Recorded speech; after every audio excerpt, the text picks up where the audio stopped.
let's continue. So Stephen Kleene was also a student of Alonzo Church, along with Alan Turing and others, and he founded the so-called recursive function theory, which basically studies decidability and undecidability, and pioneered also theoretical computer science along with his other luminaries.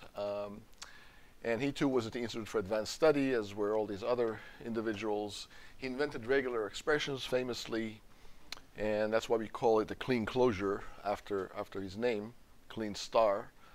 And so and he also studied Turing degrees, which we talked about last time, and so he gets a lot of credit for doing all that. Which brings us to Noam Chomsky, which is actually the only person still alive on this long list of luminaries that we studied. He's, I guess, almost 90 years old, turning 90. Pioneered and revolutionized the modern field of linguistics, and is also a philosopher, cognitive scientist, political activist. In recent decades, more of a dissident than a linguist. But he's the father of modern linguistics. He has the honor of being the most highly cited living person. He's got hundreds of thousands, or probably millions of citations to his credit.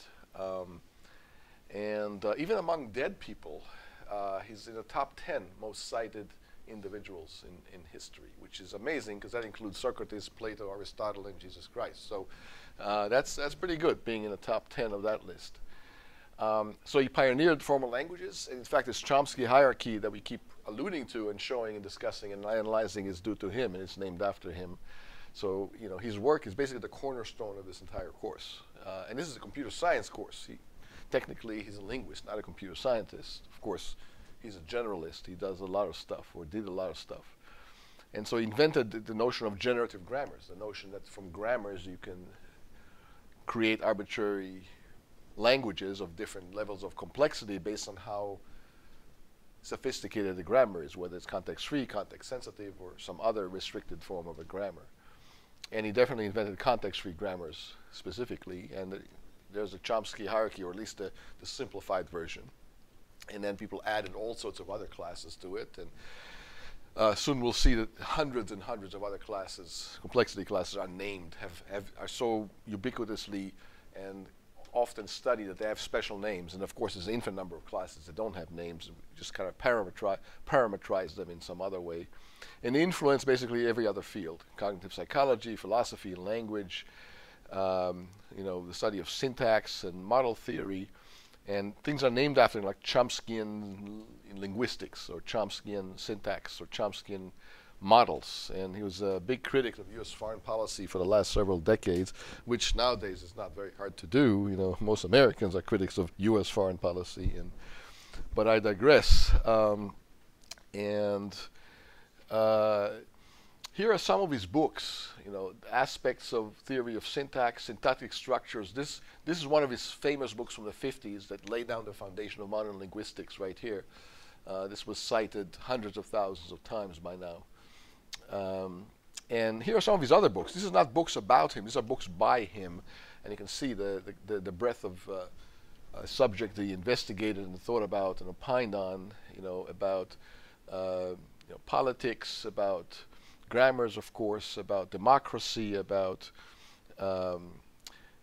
advertisement, the role of the media. So he wrote this book in the 80s called Manufacturing Consent, and basically argued that the media is very, very influential on what all of us think and what we believe is true.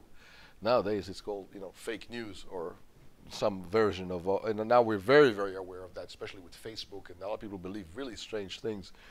But he said that in the 80s, before the web was even invented, very, very apropos today. And here President Chavez of Venezuela back in the 90s got up in front of the United Nations and thumped a book by Noam Chomsky as he berated the U.S. for whatever intervention the U.S. was doing in Venezuela at the time. And there he is, and that made that instantly a bestseller. It was pretty good seller before, and then of course he invited Chomsky over, and Chomsky went to Venezuela and hung out with the local dictator there. There's Ali G, pre-Borat fame, fist-bumping Chomsky in a fake interview. He was a good sport about it, Chomsky, you know. And so he has a reputation for speaking his mind, whether others like it or not. And it's actually a video, a documentary about manufacturing consent. If you want to kind of get a good dose of Chomsky and you don't have a lot of time to see or read a lot of his works, then maybe look at this video particularly. It's a nice documentary showing, you know, back, you know, beginning in the 80s even, how the media controls what we all think and say, and how we vote even, and which products we buy, and what we think is going on in the world is pretty much heavily influenced by the media. And he was not wrong about that. But on the syntactic side, the formal languages side, which is kind of his main contribution to humanity, even Knuth holds him in very high esteem. Is Knuth's hero. Knuth said, "I must admit to taking a copy of Noam Chomsky's Syntactic Structures along with me on my honeymoon in 1961. He was a marvelous thing, a mathematical theory of language in which I could use as a computer programmer's intuition." And I'm not sure how Knuth's, Mrs. Knuth thought about Don Knuth reading that entire book on their honeymoon, but still, that's high praise from another famous founder of computer science, Don Knuth himself. And there's some cute cartoons on the web, you know, Noam Chomsky and his dog Predicate. And your mileage may vary, but he gets all sorts of, you know, supporters and detractors almost in equal numbers, and so but he's a good sport about it. So you can read that offline at your leisure. So so he's often quoted even on T-shirts, and he gives a lot of talks. It's usually quite controversial, whatever he says, and but thought-provoking nevertheless. And you know, it's not that he's right on necessarily everything, but he's a very deep thinker and a kind of foundational figure in philosophy and modern science. So some people cut right to the chase about their opinion. So, and that's about it for the historical arc. Any questions about any of the kind of the history? I tried to put it in context for you, show you how we got from, you know, abacus to iPhone over a 2,300-year period, from the ancient Greeks through the major milestones in computation, mathematics, philosophy, thinking, engineering, even physics, and everything in between. That helps put everything else in perspective. You know, these tools that we have on our desks and these iPhones, smartphones we have in our pockets are all kind of side effects of this long historical arc. And it's still ongoing with full force. You know, nothing has stopped.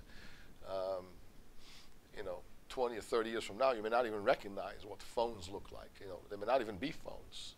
There'll be chips in your cranium, you know, and you just communicate kind of spontaneously. There's no reason to have a big blob of silicon and glass sitting in your pocket weighing you down all the time, right? I mean, not too long ago, they were about this, the size of a basketball, and they were stuck to walls with these cords, right? How many remember that? I mean, it wasn't that long ago, right? They used to be called landlines, in case you were wondering. True story. So anyway, that's kind of the long arc. Now let's focus, you know, more specifically on more aspects of formal languages, complexity theory in particular. Okay. So far in the course, we basically were concerned with what can be done and what can't be done. And we couldn't take that for granted because certain things were not possible to do, like solving the halting problem. And after you saw Rice's theorem, you realize it's not just the halting problem that we can't solve, it's undecidable, but an infinity of other problems are undecidable too. In fact, an uncountable infinity of problems are undecidable. Only a countable number is decidable, which means, but the vast majority of things are not decidable. So now we know what's decidable, what's not decidable, and sort of the relative proportion, mostly undecidable. Within the decidable, no longer do we have to wonder whether it can be done or not, because it's decidable. We can stop worrying about whether it can be done. But once it can be done, now we start asking a more incisive, specific, more difficult question of how efficiently can it be done. And that's more difficult, because so far we were brute force about most things. If you want an algorithm that prints out all correct programs, well, generate all strings in sigma star, blah, blah, blah, but that's exponential time kind of approach. It's very inefficient. You want to run a compiler on each one, and that's not trivial. Now we're going to start asking how fast can you do it and minimize the speed. So now we'll be more algorithmic about it. And this is where theory and algorithms start intertwining much more intimately than before. So you want to conserve resources. And specifically, you want to conserve time. Don't spend more time than you have to computing something, right? Faster is better. And you want to conserve space. So you don't want to use too much memory if you can use less memory. And out of these two quantities, which one do you think is more expensive, time or space? I mean, they're both, you pay for both. But which one is the most expensive resource? Let's put it that way, in terms of dollars and cents and creating larger amounts of it. Time?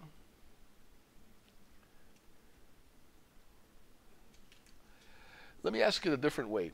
Which of these two resources is greener, more reusable? Space. Space you can reuse. You take the same amount of memory, do some computation in it, then erase it, then do some other computation in it with the same memory. Time, you can't do that with. If you spend a bunch of time, it's gone. That's time you'll never get back. And sometimes when you talk to certain people in your life, you feel that more than other times. Just saying. You know, I do. Some of them are my family members. But space is reusable. So it's the most valuable, it's a more valuable resource than time in some sense. So time is fleeting, but is that a line from Rocky Horror Picture Show? And time is fleeting. Anyway, but space could be reusable. So if I want to give you, if you have a choice, I give you 10, if I give you k units of time or k units of space, and you can do whatever you want with those k units of time or space, which one should you want to accept from me to maximize your return? K units of time or k units of space as a present? It's k units of space, basically. Okay. Okay, so we'll come back to that. So before we even start with definitions, let's harp on this point here.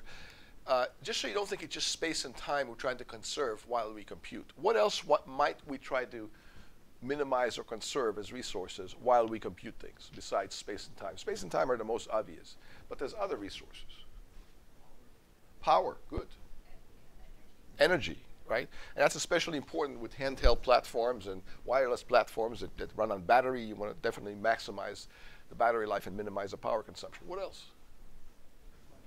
Money, how much things cost, right? If something runs much faster, but it costs enormous amount more money, it may not be worth it, all that speed, right? You may not need it, right? Sometimes you can get a much faster processor on your PC if you pay an extra $3,000, but is it worth it if it's only 20% faster, and you may not even experience all that speed? What else? What else do you try to minimize when you compute? What other resources do you think?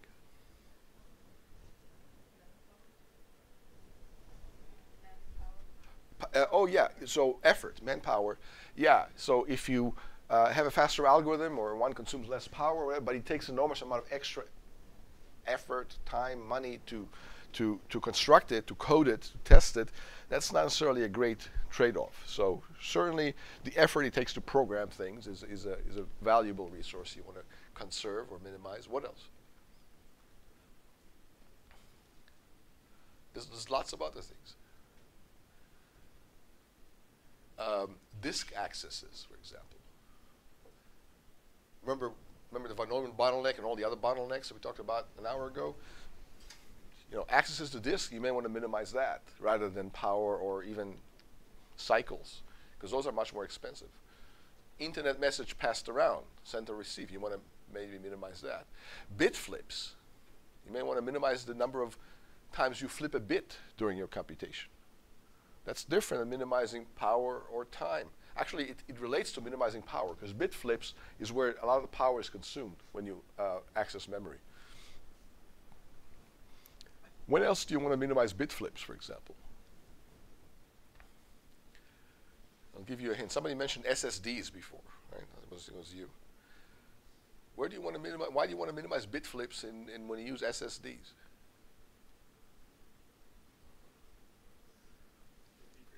They degrade. And they degrade as a function of how many times you flip the bit back and forth. You can only flip it so many times. And that number is not that high, actually. It's in the millions, but it's not in the trillions. So SSD eventually degrades. Now, an SSD has clever circuitry on board that tracks this degradation and logically excludes portions of the SSD, so you don't even notice the degradation for a while. It basically shields you from this degradation by rerouting the bytes and the bits onto parts of the SSD that have not degraded yet and are still able to store information and flip bits. But it's slowly degrading, like a lithium-ion battery degrades, right? So SSDs are not a magic solution to everything. It's, you know, you don't necessarily want to store the operating system on an SSD.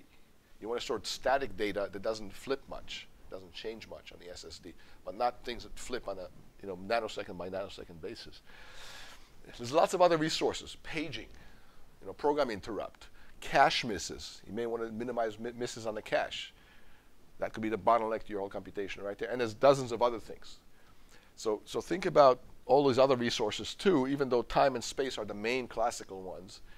Other ones are important too, and some of the theories that we're about to go into will address other resources as well, not just time and space. I'll point those out. Okay, some definitions. A language is decidable within time big O of t of n if some Turing machine, or clearly some program or algorithm, can decide that language and always halts on any input within that many time steps.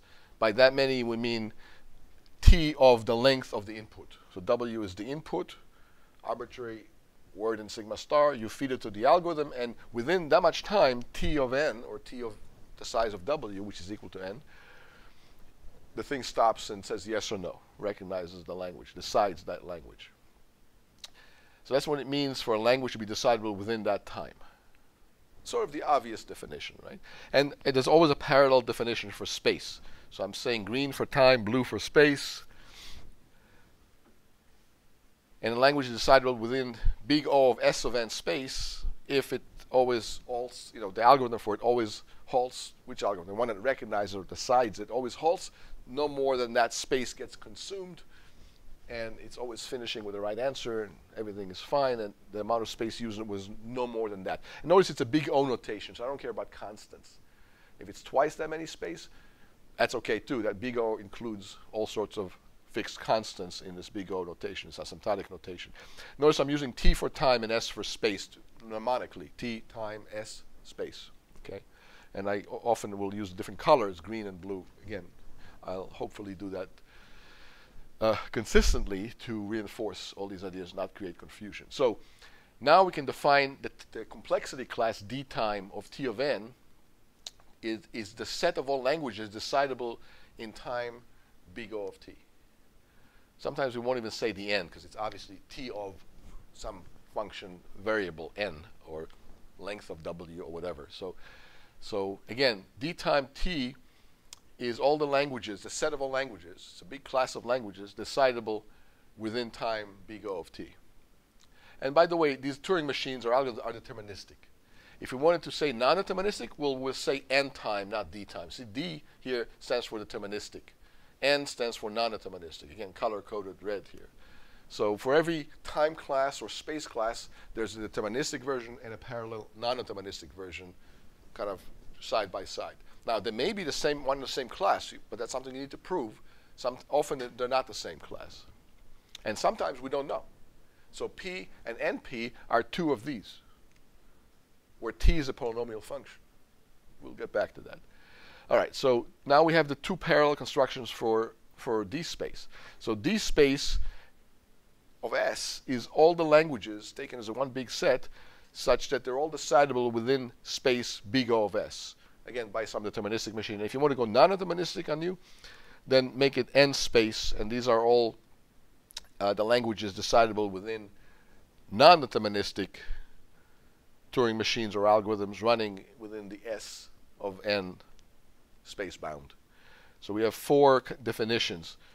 deterministic time, non-deterministic time, and deterministic space, non-deterministic space. And soon we'll show relationships among these. Right now we're just defining them. So again, I'm showing you the time as a stopwatch and the space as a kind of a measuring meter, tape measure. And so far, so good. How many understand all these definitions? Okay. What is the type of each one of these classes? Animal, mineral, vegetable. What is its type? Set of. And a language is what type? Set of strings. And a string is of what type?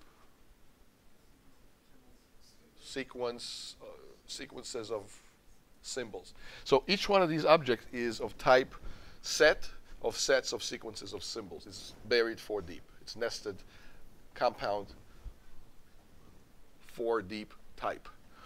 So keep that in mind. These are not languages. These n time, d space, n space.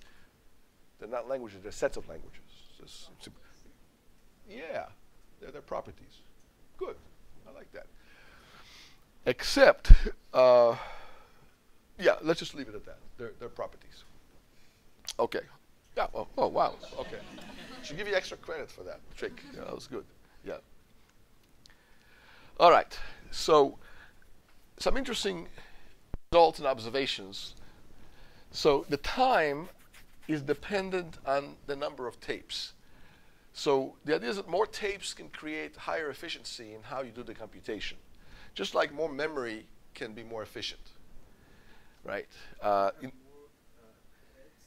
More heads could be more efficient, but let's just focus on the tapes for now. Yeah, more heads can also create higher efficiency. Well, each tape has a single head for that tape, but you don't have 2 heads on the same tape. Yeah, so each tape has its own single head per tape. So if you have 3 tapes, you have 3 heads, 1 per tape. Yeah. No, one-dimensional. So everything is the same as the classical model of the Turing machine. A finite set of states, one-dimensional tape that's potentially infinite in one direction, but starts at 0, and it's not infinite in 2 directions, just one direction. But it's one-dimensional. It's a long linear tape. All right. So for example, 0 to the n, 1 to the n is in d time n squared for a one-tape Turing machine. Why is it in d time n squared if you only have 1 tape? How would you prove that? What does the proof look like? What technique are you going to use? How would you show that this language is in this class, d time of n squared, deterministic quadratic time? Not a trick question. But silence doesn't solve the question, the problem, right? You got to say something. So remember, we said these are properties. So d time is a set of languages. So d times n squared is all the languages are solvable, decidable in quadratic time deterministically. So is this language one of those? Is what I'm asking. Is this language in that class? Does this language have this property, if you will, because they're properties? And I'm saying it is, but what's the proof for that? Construct the algorithm for a one-tape Turing machine to recognize this language in this time. How would you do that? You have 0 to the n, 1 to the n coming in the input. You're a Turing machine. What are you going to do? Cross them off. Cross off a 0 and cross a 1, and cross a 0 and cross a 1, and cross a 0, cross off a 1. Back and forth, back and forth. So if you have n zeros and n 1s, how long does this take? How much time does it take? 2n? Let me say 2n. You say more than that. It's more than that. N squared. Because to cross a 0, not to cross a single 1, you got to go all across the zeros, and there's n of them. So you spend n time just crossing up one pair of 0 and 1. Now to cross off the next pair, you have to spend O n time again, big O of n time again. You spend linear time just crossing off a single pair, and you have n pairs. So it's quadratic time total. And by the way, you got to mark the zeros or mark the ones with special characters, blah, blah. You can do all that. And you can do it in quadratic time deterministically. Yeah. When we assume that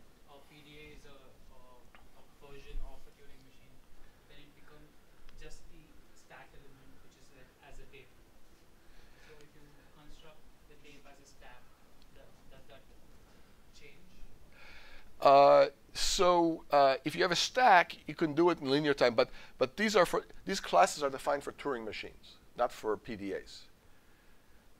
Remember the definitions. There's a Turing machine, Turing machine, Turing machine, Turing machine, all these definitions. So is PDA faster than Turing machine in this case? For some languages, it could be faster, yeah. Okay. Yeah. You can just push and pop. That's right. For a PDA, you can push all the zeros, pop against the ones, and in linear time, you'd be doing it. Okay, by a Turing machine, having only one tape, it's got to go back and forth, back and forth. It doesn't have some other space to store all the zeros other than its input tape. And it can only look at one character at a time. It has no buffers or registers or counters. If it did, it'd be better off, but it doesn't. Right? Question?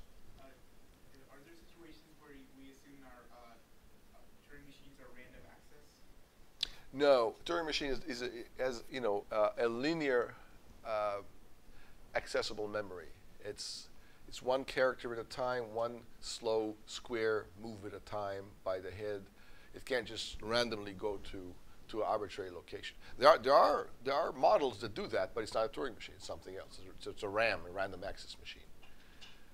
Not that different from a Turing machine, but it has a little more leeway. Right? Okay, now also prove that if you have a two-tape machine, that language is in linear deterministic time. How would you do it for a two-tape machine? Start at the ones and start at the zeros on the two separate tapes, and Well, but the zeros and ones appear on one tape, the input tape. But what you can do, so the other tape is blank, and one tape has zeros and ones on it.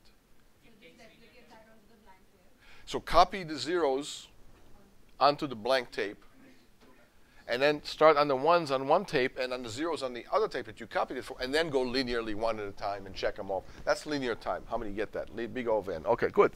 So now we place this language in these two properties, or in these two classes, complexity classes. So these are called not just properties. In this context, they're called complexity classes. Time complexity and space complexity classes. So they're more than just properties now. These are properties that were induced by time and space bounds in this systematic way, by including all the languages that can be acceptable or decidable within that time and space bounds respectively. So they're complexity classes.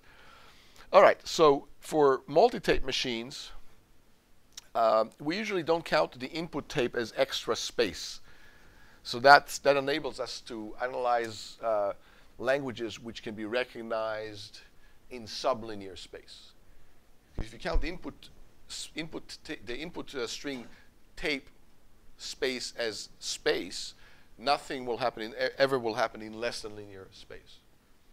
So we give it a freebie to the machine to have the input not be charged against its space requirements. It's the extra space beyond the input that we charge it for. That will allow us to look at sublinear space algorithms and machines. Okay.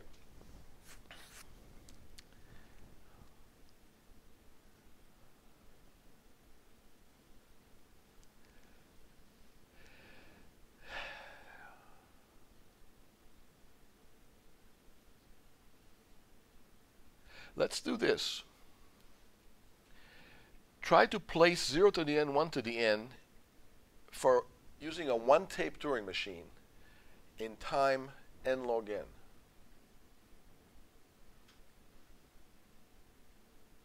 How many understand the problem? So, sure, we said it's in time n squared for a one-tape machine, but time n for a two-tape machine, because a two-tape machine has this extra leeway. You can copy stuff onto the scratch tape, and then you don't have to go back and forth and back and forth. Let's find a midpoint. Try to accept it in d time n log n with a one-tape machine. How would you do it? Yeah.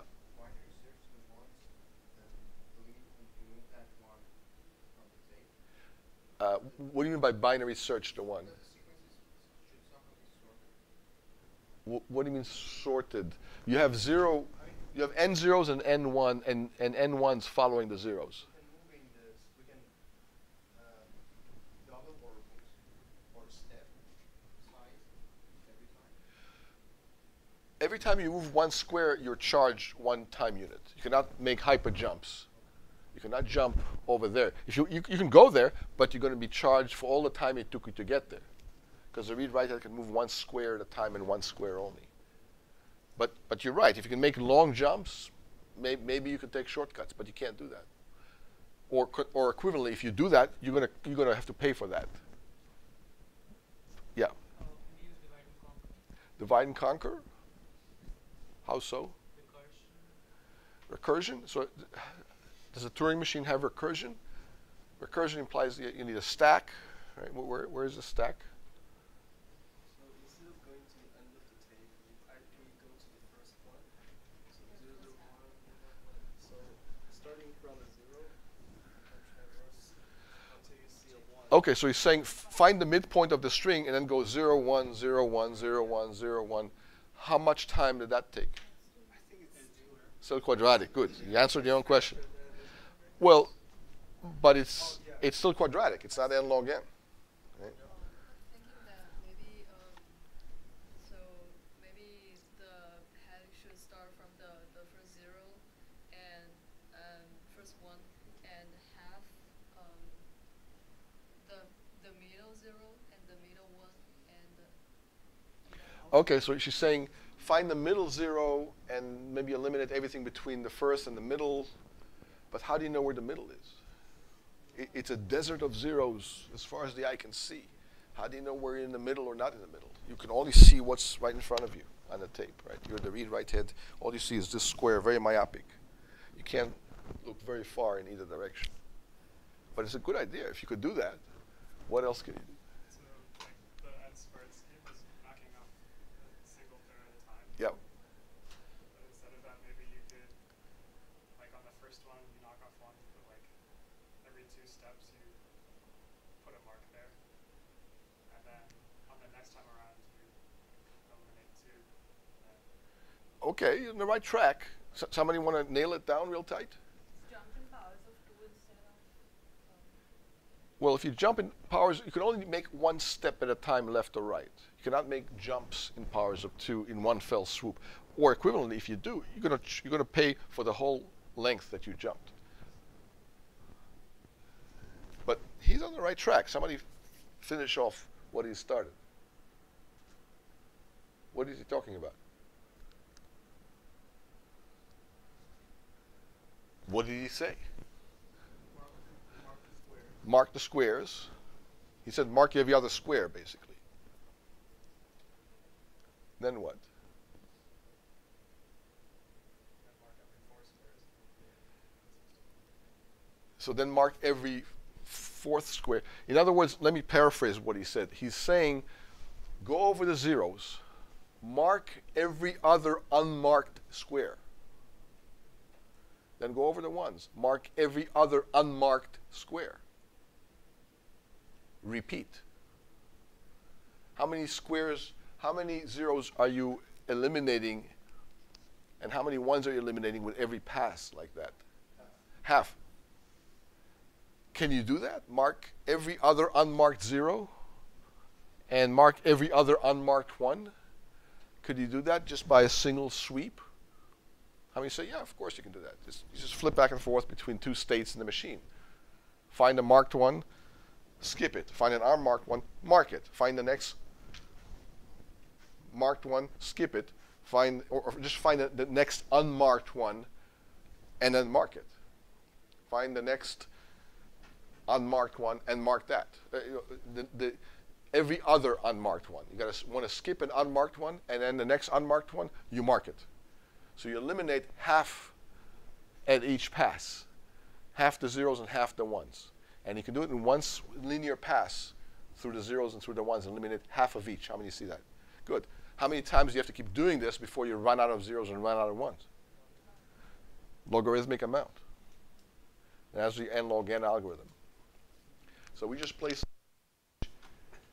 in deterministic time n log n for a 1-tape machine. That's an improvement over n squared for sure, right? So a lot of what we'll do will have this flavor now, algorithmic. So how do you do things more efficiently in terms of space and time? Now it turns out that you cannot do better than n log n for a one-tape machine for this language. That's not easy to prove, by the way. That'll involve showing that no other algorithm in the universe will beat n log n time for a one-tape machine to recognize this language. It happens to be true. It's just not easy to prove. Yeah. By doing what we described, the n log n algorithm, how do we know there are the same number of zeros? Oh, excellent. How do you know when you're done? Let's say you eliminate every other zero and every other one, and you keep doing that. And at some point, when do you know to stop? When you made it one complete full pass, and you haven't marked any zeros, and you haven't marked any ones, and there were no zeros left, and there were no ones left. And that's easy to determine with a single linear pass at the very end. No, I mean for each thorough traversal, we want to mark out equal number of zeros and equal number of ones, right? Let's say You're marking half the remaining zeros and half the remaining ones in each how pass. do we know this half is equal to the other half? How do you know that this half is equal to the other half? On the first pass, you don't know. You can have 10 zeros and a billion ones, and you eliminate 5 of the zeros and half a billion of the ones. Yeah, and you won't know what you just did. You just did that. How do you know at the end that you succeeded in recognizing such a string as opposed to a non-string that doesn't look like this? It's a very good question he's asking. I understand what he's asking. You just blindly eliminate half and half, but what if they're unequal numbers? Eventually, I will only have one symbol to mark, right? That means they're unequal. Well, how do you know after marking half the remaining unmarked ones over and over and over again that they were always equal to the very end? If you run out at the same time, that means When you run out of zeros to mark and you run out of ones to mark at the same time on the same pass, you know you were done and there were unequal numbers. Otherwise, you'll have excess one and not enough of the other, or vice versa. Does that make sense? So I will have some way to remember that. All you got to remember is two things: whether you've seen any zeros or you haven't seen any zeros unmarked on this pass, and same for the ones. So that's a few states that you got to keep track of, sure, but it's only a few. If I ever seen 0 and if I ever seen 1 per term path, right? Yeah, then you keep going. If you ever see a 1 but you haven't seen a 0, or vice versa on a single pass, you can stop and It's not in this. reject right away. And it's an if and only if. Very good point. That's part of the algorithm. We haven't said it explicitly, but now that you mentioned it, you got to nail that down in your state set and in the way this thing behaves. Right? Question? When you have like constant space that you're like using as like variables to like keep track of things, do we account for the cost of like setting those variables? So it's not variables. It's in your state set. In your states. So imagine you have two extra states, and one of them is I've seen a 1, one of them is I've seen a 0. So you go and you see a 0, and you go like this. I'm in this extra state here that do what I do ordinarily, but I'm crossing that when I've seen a 0. And then when I see a 1, I raise this hand. And when I get to the end, I better see both hands raised. Otherwise, I reject right away. And if I see both hands raised, I lower them, go back to the beginning of the tape, and repeat. So it's not exactly variables per se on the tape. It's variables in your finite control, and each variable is a Boolean variable. I've seen a 0, I haven't seen a 0, I've seen a 1, I haven't seen it. There's only 4 combinations. Yes, yes, no, no, no, yes, and yes, no. And at the end, I better make sure it's a yes, yes every time until it becomes a no, no. And it should never be a yes, no, or no, yes. I've seen one, but I haven't seen the other on a full pass. So you're crossing your state set with this extra couple of states that implicitly store 2 Boolean variables while you're doing this. I hope that makes sense. So yes, it's variables, but it's not full arbitrary valued variables. It's Boolean variables, which can represent the states. So your finite control can remember a lot of different variables, if you will, by having extra states. Just make sure it's not unbounded quantities that you're trying to remember. Okay. How many get this technique? Only about half of you raising your hands. Any questions about that? And you can do all that with states. Yeah. So when I say I'm marking symbols, like in the first pass, so in the second pass, like when I go to the next pass, when I'm marking like every other unmarked 0 or 1, in that case, I haven't really eliminated the ones that I've marked, right? So The ones that you mark are sort of logically eliminated, right? They're marked, but they're still there. They're just marked. the tape, you still have to like go, like you still have to cross them. Sure, you still have to cross over. So are we just saying, assuming that they're eliminated because Well, it's eliminated logically, but not physically. Physically, it's there. still linear, right? And you still have to go over it over and over and over again. But you're making a linear pass over all the zeros and all the ones once, twice, 3 times, 4 times, log n times. And that's it. After log n times, because you eliminate half of them at every pass, the number of passes will be at most logarithmic, and each pass is still linear. So it's n log n. So you're good. So when you say eliminated, they're not going anywhere. They're just marked. So you don't get hung up on them again, again, and again. You mark them once, you never have to mark them again. It's like Yeah. reverse of the merge sort somehow. Reverse of? Merge sort. It's not exactly merge sort, but I can see why you would say that. Yeah. You eliminate every other unmarked one at each pass. So the numbers keeps halving and halving and halving, 1/2 each time, until it gets to 0. And they better both get to 0 at the same time, like you said. Otherwise, it's no good. You got to reject. Okay, so that's how this goes. Let's take a few more examples. The space doesn't depend on the number of tapes. The time does. We just saw examples where the time varies from n squared to n log n to n based on how many tapes you had. But the space doesn't. Why doesn't the space not depend on the number of tapes? Because you interlace them. You can take the tapes and do this with them. What technique is this? Dovetailing, conceptually.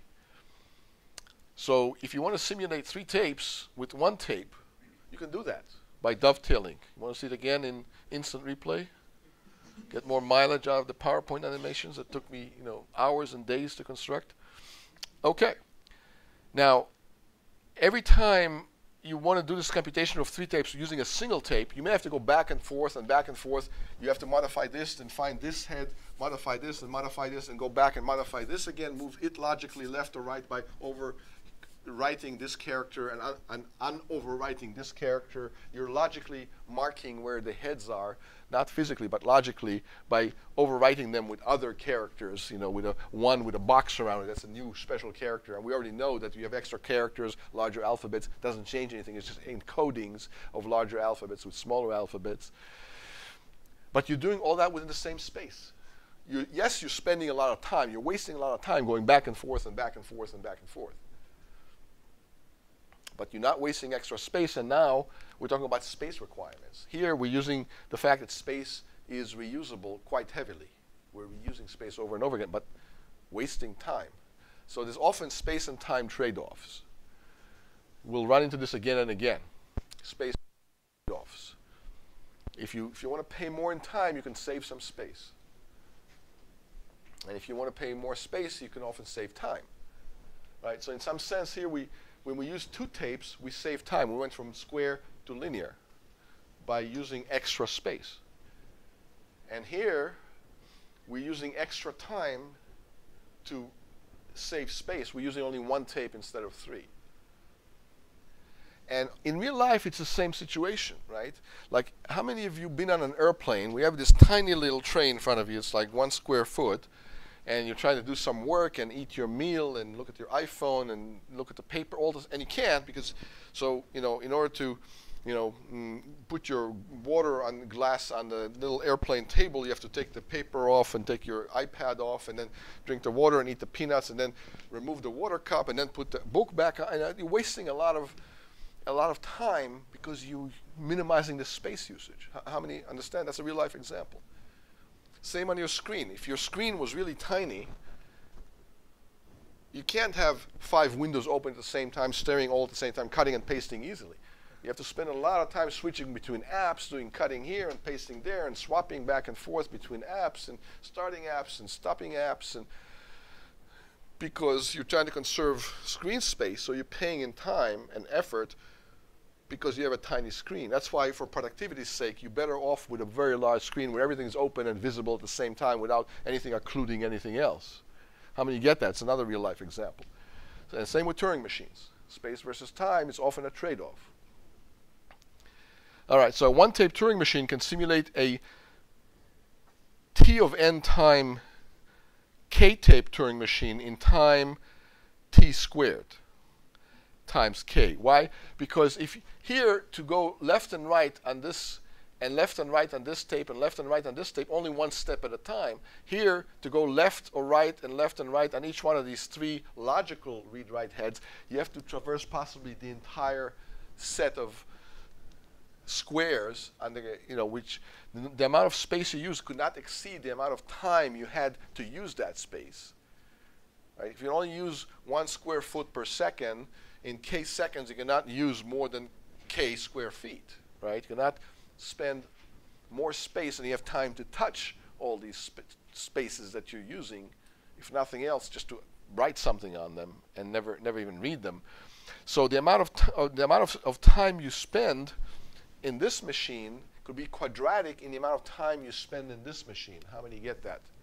Good, because you have to go back and forth, a long amount of travel time for one step in this multi-tape machine. That's why this term gets squared here, right, on this one-tape machine. And why is it k? Because this is only k long. This is only, this is only t of n long, and this is only t of n long, this is t of n long, but there's k of them. So here this will be k times longer. This will be k times longer than these k tapes here. In this sense, you have three tapes here, but the amount of space it takes on this big single tape is 3 times as long as each one of those 3 tapes, because you merge 3 tapes and now it's 3 times as long on one tape, right? And that's where this term comes in. This k here is the number of tapes. How many understand this theorem? Okay, so what this says is if you have a language that can be accepted by a k tape t of n Turing machine, it can also be accepted by a kt squared time single tape machine. Okay, so that's just showing you a trade-off between, the amount of tapes you have and the amount of time you need to simulate those tapes. If you only had one tape, you have to waste extra time, but not more than a quadratic amount. That's the good news. The bad news is you're going to have to spend more time. Yes, that's bad. But the good news, not that much more, only quadratic. Not cubic and not exponential and not super exponential. It could be worse. Okay. Okay, more time-space trade-offs. So d time t, if t prime is a larger growing function than t, then d time t is a subset of d time t prime. And n time t is a subset of n time t prime. How many see that these are more or less very simply true? Right? If you have more time and more time, either deterministically or non-deterministically, you can accept at least what you could accept before and possibly more. That's why you have this subset. It's not necessarily a strict subset, not a proper subset necessarily. It could be proper, maybe not proper, maybe they're equal. But if you have more time and more space, you can accept at least what you could before and perhaps more. And the same is true for space, so time or space. So these are simple theorems. All it says is if you have more time, then the set of languages that you can accept is monotonically increasing with the amount of time that you have to accept them, and similarly for space, right? You're not going to be allowed more space, and all of a sudden you cannot do what you could before when you had less space. It doesn't make sense, right? You could only do that or more. So n-time linear is contained in n-time quadratic. Doesn't mean they're properly contained. Could be equal. The amount of extra time or space may not be enough to recognize anything new. That could happen too. We'll see examples of that. So for example, d space log is contained in this space linear. Deterministic log space is contained in deterministic linear space, is what this theorem says, or corollary really of these two theorems. Okay, those are the easy ones. All right, so 0 to the n, 1 to the n. For a one-tape machine, we already said it's in quadratic time. And it's in linear space, right? Because you can mark and eliminate them in pairs and so on. And we also separately showed that it's in n log n deterministic time. We just proved it 5 minutes ago, right? Eliminate half of them at every linear pass. After a logarithmic number of passes, they'll all wheedle down to 0, and then if they both hit 0 at the same time in the same pass, it's an if and only if you accept. For a two-tape machine, this language here, L1, 0 to the n, 1 to the n, is in deterministic time linear. We already mentioned that also. Okay. And it's in deterministic space logarithmic. This one we haven't done yet. How would you show that log space is enough to recognize this language? Log space. And when you count space, again, we're not counting the space that the input requires to just sit there on the tape. That you get for free. You get charged for the extra space you use beyond that. But now we're talking about a two-tape machine. So let's say the input is sitting on one, and on the other tape, you're not going to use more than logarithmic space. And on the input tape, you won't use anything beyond the input. How will that work? What's an algorithm for that? Yeah. Can you compress the number of zeros and ones just into, like, say, you know, the first number before some delimiter is going to be the number of zeros in the able string. Mm-hmm. Another number after the delimiter is going to be the number of ones in the string. Yeah. So what do you do with this log space? So where does this log space come in? So the well, if you're using numbers to represent the number of zeros and ones, you're going to end up with log.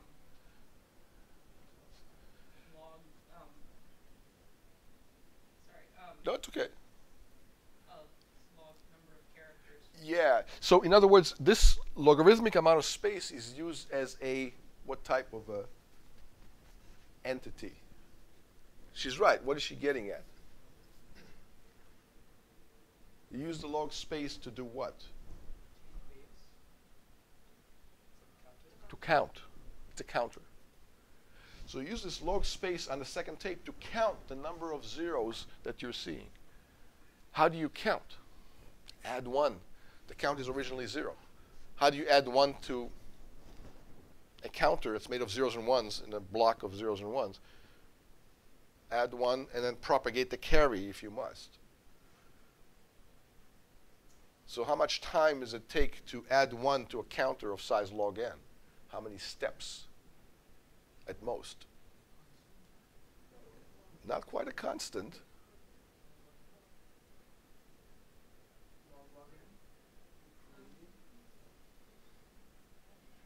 If the counter is 1, 1, 1, 1, 1, and you're adding 1 to that, what will happen?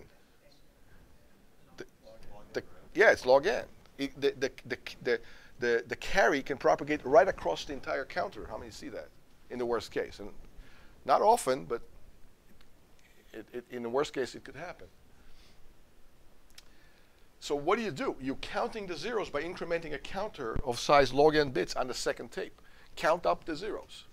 So now you have a count on them in log space, in binary. Now what? Subtract against the ones coming in the input. Subtract from this counter. And then what? How do you know what to accept or reject? When it hits 0 and you run out of ones, you got it. They're in equal numbers. So you count up the zeros, you count down the ones, and you better end up with 0 at the end when they're equal in number. So you only use log extra space to do that. Not linear, not n log n, not quadratic, not square root, but log. So we just showed for a two-tape machine, this language is in deterministic logarithmic space. is what this result shows. Question? Yeah. Why isn't it log log n? Because if you're counting. That's a good question. Is it log log n? Well, there's n zeros. So the block of zeros is n long. The number of zeros is how long? Log of how many there are, and there are n. So it's log n for the counter of the zeros, of which there are n of them. So this is in unary. And the count is in binary. And so you get a logarithmic drop in the number of, in the size of the counter compared to the original quantity. Remember the guy in prison marking days off, you know, like this, right? In prison, or at least in the cartoons, that's what they do. I don't know if they do it in real life, but it's probably illegal to write on the walls of your cell. You probably get reprimanded for that. But anyway, that's unary counting. The number of days will be equal to the number of marks on the wall. But if you count it in binary, the number of days will only leave a logarithmic number of marks on the wall. That's a lot cleaner wall. A lot less space to represent quantities, right? Yeah. For the algorithm before, for the n log n on the one tape, replacing every, or marking. Yeah, right here. How does that use more space than just the number, the length of the input? It doesn't. It uses linear space, but then log n time. Because you're overwriting the space over and over again with marks. But linear space meaning you need more space than you started with? Than Oh, you're overwriting the input, Okay. which is okay. But then you're using that space. Okay. You know, everything you touch or mark is space. You touch it, you buy it, right? Like in the antique shop. You know, you break it, you buy it. You touch it, you buy it. You know, you mark a piece of space, it's yours. And then you pay for it. So for sublinear, it just means you touch fewer bits. Yeah, here you touch only a logarithmic number of bits, and they're all on the second tape. The first thing, the first input tape, you don't touch any, you don't mark anything there. You read it, but you don't mark anything there. So it's not space that you use. It was already there before as the input, and we don't charge you for bringing you the input, because you got to have the input. It's not optional. But using extra space is optional, and you use it, you buy it, you pay for it. It gets counted against your usage. Okay, now you're getting it. So L2 is sigma star. You can recognize that in deterministic linear time. Proof? Not hard. Easy. Yeah, just accept it. So in fact, you can accept it in even less than linear time. You can accept it in how much time? Constant time. Just say yes, be done, and you'll be right. You're accepting everything. So, but the more general theorem here is every regular language is in linear deterministic time. Proof for that? Arbitrary regular language. Run the DFA, simulate the DFA. With every state change, you're consuming an input symbol. So a Turing machine that doesn't even use extra space, namely, it's a DFA, deterministic finite automata. Remember what a Turing machine is. It's a DFA with a tape. Or conversely, a DFA is a Turing machine without a tape. However you want to think about it, they're equivalent. So just run the DFA on the input, and then you'll know in linear time, every time, whether the strings are inside your language or outside your language, you're done. It's linear time. So we just show that every regular language, not just this one, can be recognized in deterministic linear time. So there's a lot of languages, even in D time n, deterministic linear time. Yeah. I just have a side question. So Yep. Can I say the reason why a DFA never run forever is because it never goes back to look at the previously consumed input. Can I say that? You can say that, but it turns out even if you could go backwards on the input, it won't change the class of languages that these DFAs can recognize that can go back. It's called a two-way DFA that can go back or forth on the input. But let's just say it the way you said it. Let's just say with every state transition in a DFA, you consume one more input character, and you cannot consume more characters, and you have state changes, and you cannot have more state changes than characters, namely n. So in linear time, you'd know at the end of the string, one character at a time, whether it's inside the language or outside the language. So yeah, let's just leave it at that. All right. So L2 is also in this space constant. Whoever said that, somebody said that, constant time. Right? Just accept it and be done with it. So this particular language can also be accepted in constant space. In fact, every regular language can be accepted in constant space. Why is that true? Because the DFA doesn't use a tape. Why doesn't it use a tape? Because he doesn't have a tape to use. Easy answer, right? So if you don't have a tape, you can't use a tape. You use a constant amount of space. In fact, you use zero space, extra space. So that's another easy theorem. So we just proved that every regular language is in constant deterministic space. In fact, this language here, sigma star, is in constant deterministic space as well, because it's regular, and also because you can just say yes and be done with it. It's okay. So this language here, sigma star, is in constant space and constant time simultaneously. It's in both. Not every regular language is in both. Some of them do require linear time, not constant time. Right? All right, $W means a word, $, and a copy of the same word. That's in deterministic time n squared for a one-tape machine. How many see that? In quadratic time, you can do that. How? Roughly, what's the algorithm? Yeah, just go back and forth, and find the first unmarked character on the W, then go over here and find the first unmarked character on this W, make sure they're the same character. Remember what this character was as you go over here. How do you remember what a character is? A few extra states. You cross the state set with 0, 1, with hand up or hand down, whether the character was a 0 or a 1. Okay, so in quadratic time, you can recognize this language deterministically. It's also in linear time, you can also recognize it in deterministic space, same algorithm. Didn't take more than deterministic space. So same algorithm puts it in deterministic quadratic space and deterministic deterministic quadratic time and deterministic linear space. By just marking, and checking that this W is the same as that W by marking the characters and so on. Yeah. For a regular language, given d space of n, is it possible for you to improve your d time? Short answer, yeah. For regular languages, the time will never exceed linear.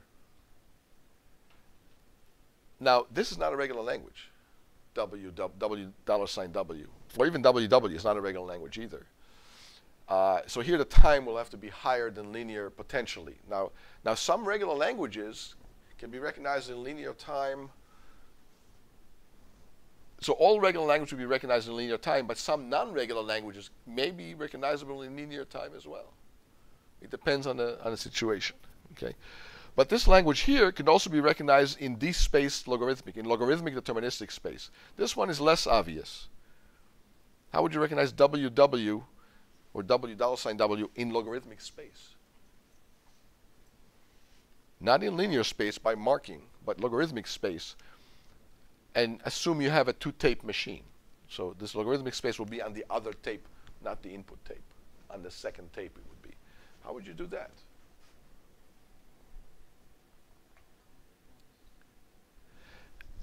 This W is made up of zeros and ones. You can no longer count zeros and compare against ones because the W is not just zeros. It could be zeros and ones.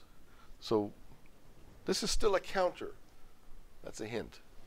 What are you going to do with this counter, this logarithmic size counter? What are you going to do with that? Yeah. Can't we count the entire length of the string first? You could, but what will that get you? We can count the number of symbols of left W and right W. Yeah, so you want to count how far into this piece of the string you are versus how far into this piece of the string you are. So create maybe not even one counter, but two counters side by side. The first counter will show you how deep you are into this string, this first W, and the second counter will show you how deep you are into this W. So the first counter will be 1. So you compare this character here, copy the counter to the second counter, and go that many characters into this piece of the string, and then compare the two. Then go to the counter incremented by 1. Now you get 2. Now you go back to the beginning here, go 2 in, and 2 in this way. Copy the counter to 2. So 2 counters is the same space as 1 counter, right? Because asymptotic notation ignores constants. So 2 log n is the same as log n asymptotically. So you can have 2 counters for the price of 1. Actually, heck, you can have 3 counters for the price of 1 if you'd like. In fact, you can have any constant number of counters for the price of 1. It's a good deal, right? It's a K for 1 special, right? How many get this strategy? Questions? So you use this counter as an index into how far into this first W you are, and then when you're inside the second W, you can count it down. But you better copy the counter first, otherwise you lose the count for the next iteration when you have to click it up by 1 and go again and repeat. How many get this? Questions about that? So it's a little more involved, more states, more issues, yeah, but it works. And in deterministic logarithmic space, you can do that. Yeah. Is this algorithm with or without the delimiter $sign? With or without what? The $sign. Oh, it's with the $sign. So what do you do without it? What do you do without the $sign? Excellent. So if the $sign wasn't there, what do you think would happen? Or what would you have to resort to, potentially, if you still want to be real efficient? Non-determinism. You'd have to guess where the middle is and do all that. Now, we haven't talked about non-deterministic. Everything so far was deterministic, deterministic, deterministic, D, D, D, D, all the way down. Soon we'll talk about non-deterministic ones, too. Things will get hairier and trickier there.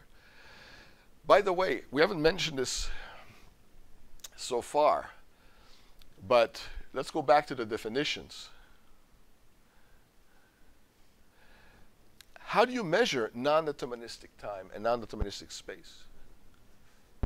We haven't said it explicitly, but now that you mentioned that, let's nail it down. So you have a computation branch, and some computations accept, some reject, others go forever. The branch that accepts. It's the branch that accepts. It's an upper bound on the branch that accepts all the time over all inputs. It's a maximum. It's basically the branch. It's some branch that accepts every single time within that bound. So that whole language is inside that bound for time and for space, actually. If others take forever or take for much longer, it doesn't matter, because if the one that accepts always is within that bound, that language is within that bound, S of n for space or T of n for time. How many get this? That's important. Because we design non-deterministic algorithms, before we just said, well, what's possible to do and not do? If you end up in some accepting state, you're good. But now we're asking, how long does it take, how much space, how much time, or even later under other resources? You have to worry about some branch that accepts, and you don't worry about the ones that don't accept or accept in longer time or run forever or whatever it is. Okay, you only pay for the one that you go with, the one that accepts in terms of space, time, or whatever your resource is. Okay, so we just proved a bunch of theorems in quick succession. We took some languages and placed them into certain space and time categories, right? Or in fact, entire families of languages, like regular languages, we put them in deterministic linear time, in deterministic constant space, and then we saw some other examples how you can further reduce the time and space usage by being more and more clever. Instead of marking things in pairs, you can use a counter and take shortcuts. And the general question of what's the smallest amount of space or time that must be consumed to accept that language, say deterministically even, that's a very tough question in general.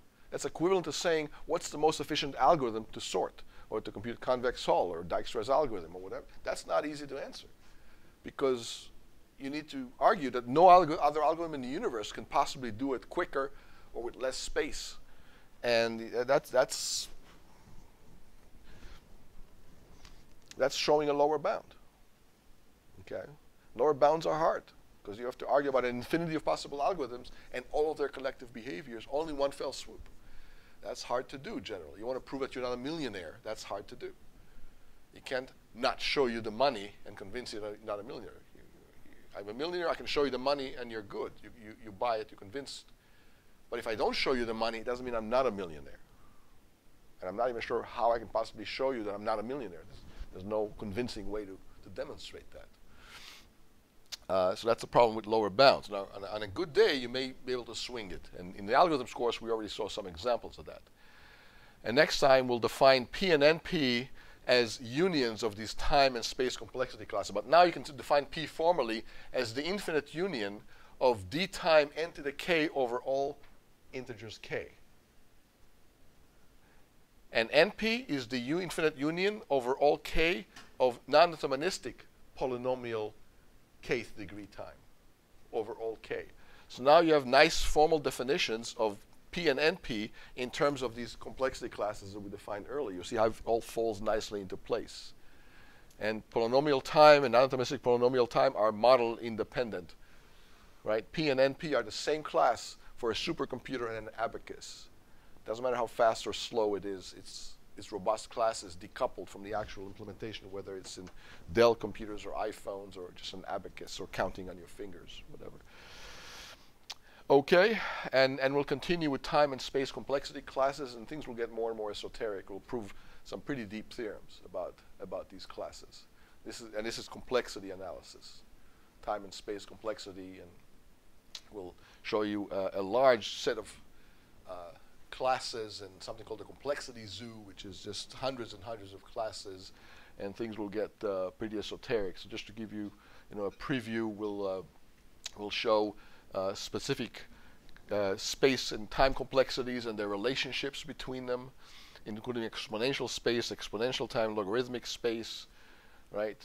And show you a lot of different relationships, theorems relating these time and space classes in terms of inclusion, supersets and subsets among these classes, and they'll be all over the place, right? So we're going kind of deeper now into the Chomsky hierarchy, into the region between P and NP, between the context-free and the decidable languages, and even the context-sensitive and the decidable languages. There's all these extra time and space complexity classes. I'm just showing you a few here on this diagram: exponential space, exponential time, polynomial space, polynomial time, and non-deterministic versions of these.